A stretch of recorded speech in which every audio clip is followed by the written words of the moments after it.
You bet. It's great to be here for Media Days, and appreciate all your, coverage of our teams and, ours in particular. Some great stories out there to be shared, but just a special day. I love promoting our guys, promoting our program. So thanks for all your coverage. We'll start with George in the front row. George Teague, CBS News, Texas. Coach, you've done a lot building relationships with former players at the University of Alabama. Just curious to hear what do you think the impact it has with a coach who maybe didn't coach those guys does for your program. Well, roll tide, George. And what was the last part you were talking? So how does it impact? The development of your program. Yeah, the relationships I think are critical. We talk about the vision that you have and that you want for your program, but really, taking one step back, I'm a firm believer that before you can really sell the vision and get the buy-in on what you want that vision to be, you have to have a relationship, and they got to know that you care before they really, care about what you know and what you try to sell to them and what you want the program to look like, and that buy-in happens because of the relationships. Left side, fourth row. Dan Peck, ESPN 106.7 in Auburn. Coach, what were the most difficult parts of making the decision to take the Alabama job? The most difficult, I think, just family. You move around, and I think we've lived in the last 15 years, I think, in 13 or 14 different houses, in about 9 cities, I think, and so 9 different moves. And so knowing that takes a toll, not just on myself, but my family, that's hard. Got 2 daughters that are getting older, and one's actually going to be a freshman at Washington, and so that was a pretty unique situation and a great setup there. But getting their support was really important, and once I had that, just continue to follow through on this opportunity and work with Greg Byrne, just realizing what the vision was for this program and what it has been, and just understanding the support I'd get. It's just made it to where I understood again why this place is special and why I wanted to be the head coach here. Right side, front row. Hey, Kalen, good morning. Zach Klein with WSB Channel 2 in Atlanta. I'm curious how far back, if at all, your relationship goes with Kirby Smart, and what can everyone expect for your first SEC game? Yeah, really, other than just the meetings here recently, it hasn't been a lot of or any interaction I've had with Coach Smart from afar. You follow the best of the best, and he's been at Alabama. He's got a great coaching history there as the head coach at Georgia. Watching the games they've been a part of. You're always trying to take from those teams that are there at the end of the year, and so nothing but respect, and I have an appreciation, I think, for the game itself and people who are trying to make the game better, and I certainly would appreciate what he's doing for our conference as one of the leaders and representing our conference when it comes to improving our game as well. Front row, left side. Good morning, Coach. Good morning. AP Stedham, AP Kelly, as we see it, syndicated radio. Coach, there's 2 units. I use the term like a chorus line, the offensive line and the defensive back. How do you get them ready for the big stage on Broadway, and what are some road protocols that are important for your team?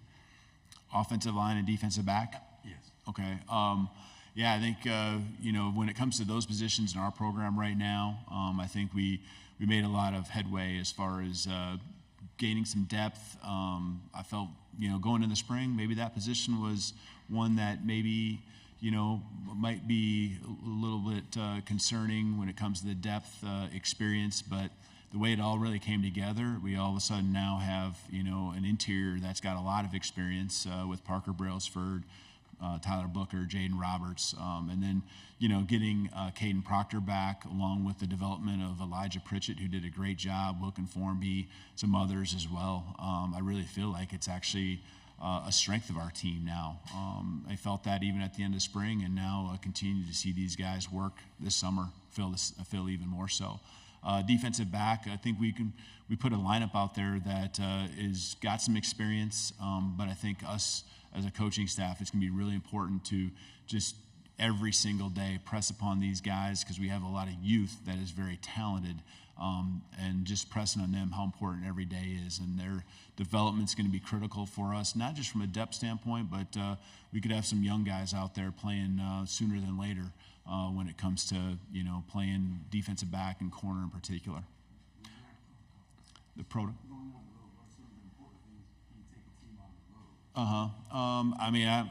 we all have our different beliefs when it comes to going on the road and what we try to do and the protocols.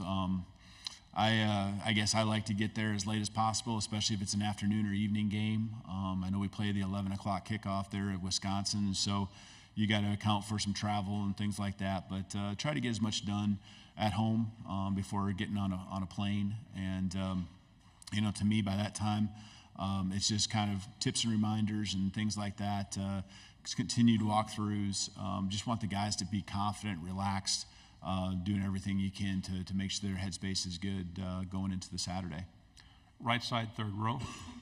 Kennedy Wright with CBS 42. Coach, can you talk a little bit about how hard was it, or was it even a challenge to bring your own culture and beliefs to a team that's deeply rooted in traditions and kind of has its own culture already? Yeah, I respect, and I've done it enough times to where you go to different places, whether it's as an assistant or as a head coach, to where you kind of know, and the first thing, you know what you need to try to do early, and the first thing is to just listen to what those things are, whether it's the players, whether it's the alumni, those within the building, just kind of hear, what are front and center, the ones that are the traditions that are most important to them, the reasons for, the success, what's been done.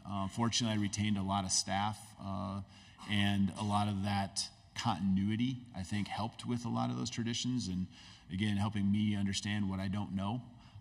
But then I think there's also just got to be a piece of, and it's more of the scheduling and just the methods that we will use, timing, all that kind of stuff.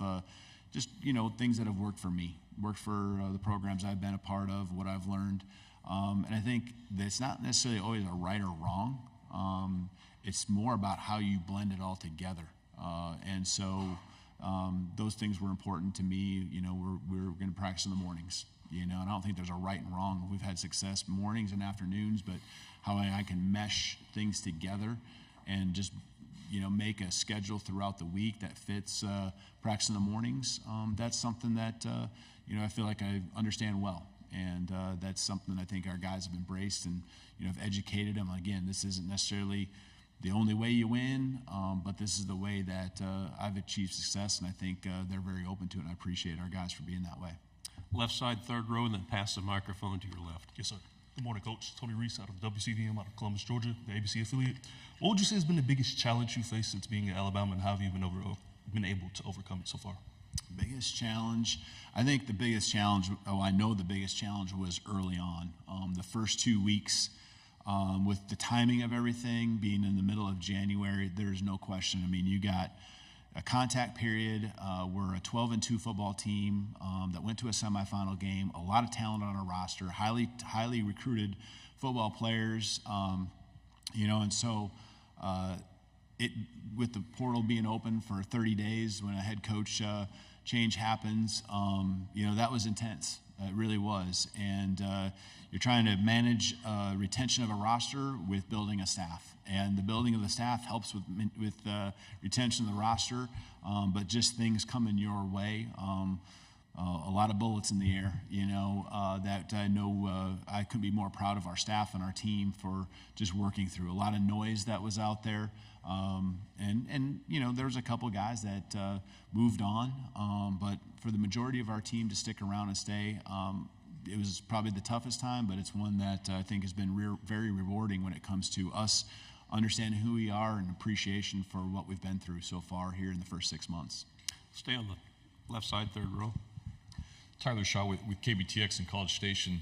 How much have you and Nick Saban kind of talked since taking over the role, and kind of going off that challenges? What kind of unique challenges do you have in this role after taking over from Saban? Well, I think Coach Saban's been nothing but gracious with time. Anytime I've reached out to him, he has an office over there at Stadium. We got a chance to go over there a couple times to see him, and he's a busy man too, and he's got his things he's doing. But, I think I have just first of all, want him to always know that he's welcome.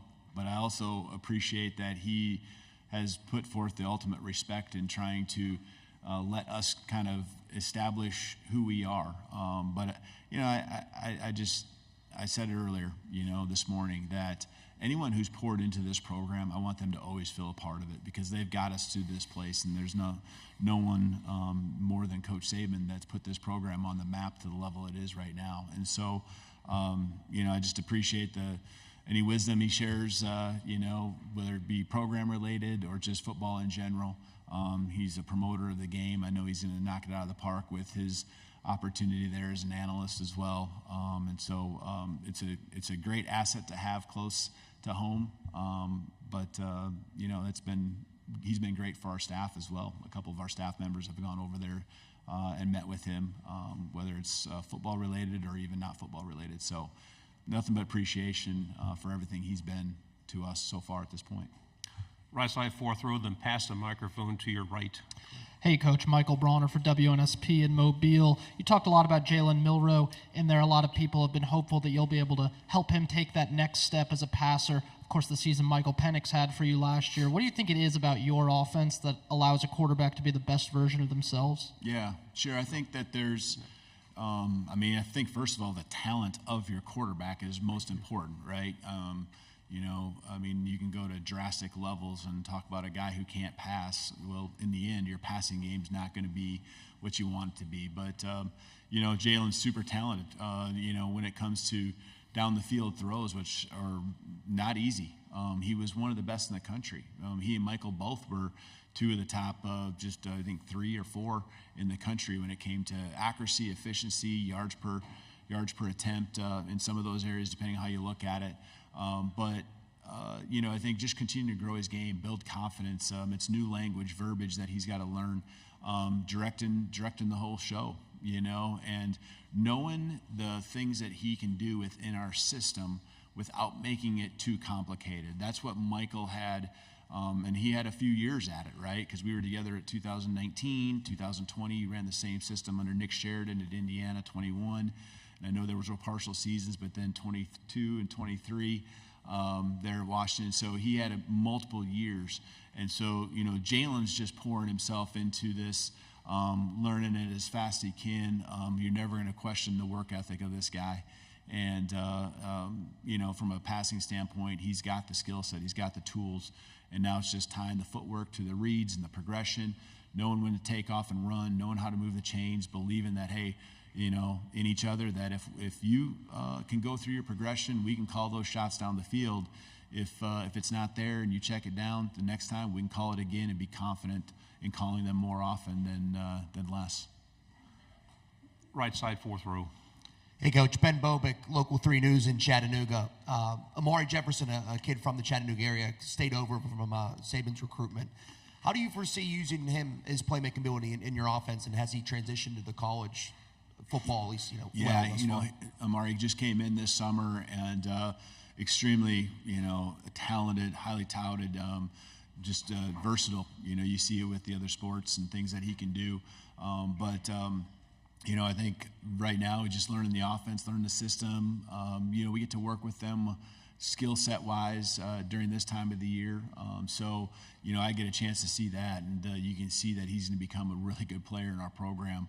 And, at that position, we'll rotate guys in, and especially if they got a way that they can help us with different certain packages. I'm anxious to get to work with Amari here in the month of August and, get him, see how quickly he can pick things up and get out there and do some things for us. One final quick question right here on the left. Good morning, Coach. Michael Gittins, War Report, Auburn, Alabama. Can you talk about the difference in the types of defenses you had success against in the PAC and what you'll be facing week in and week out in the SEC? And, will any of those differences have an impact on your decisions to either call plays or delegate that responsibility? Yeah, from a calling play standpoint, Nick Sheridan will call the plays, and I just think Nick's a brilliant mind. We have some great staff that I know with a guy like Jamarcus Shepard. They've worked together now for multiple years, and certainly I'm, very much involved in not just the offense but the defense too. And the system is what we've built over many years, and I know Nick's extremely sharp in knowing how to go on the tangents we need to with the personnel we have to make the offense the best it can be.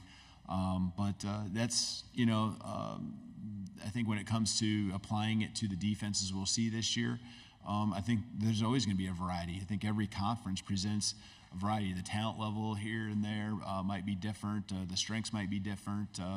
The styles you see, there might be more trends in one conference than another, but I think at some point throughout the season, you see almost everything. Coaches go from different sides of the countries to the others, and they institute their packages, their schemes. And so, I think having done this now over 20 years, I think I don't want to say seen everything, but I think you've seen a lot. And you know how to manipulate, defenses. You know how to, attack in the areas maybe that are weak, and how people are going to look at you, I think, is as much as important as anything, and them trying to stop what you do best. And so having those little tangents that I referred to and sharp coaches like we have, that's important, because as the season goes on, we'll continue to evolve our offense and had to adjust and counter the things that are coming at us. Coach, thank you very much. Wish we had more time. Thank you. Roll Tide. Presented by Goodwyn Mills Cawood. Learn more at gmcnetwork.com.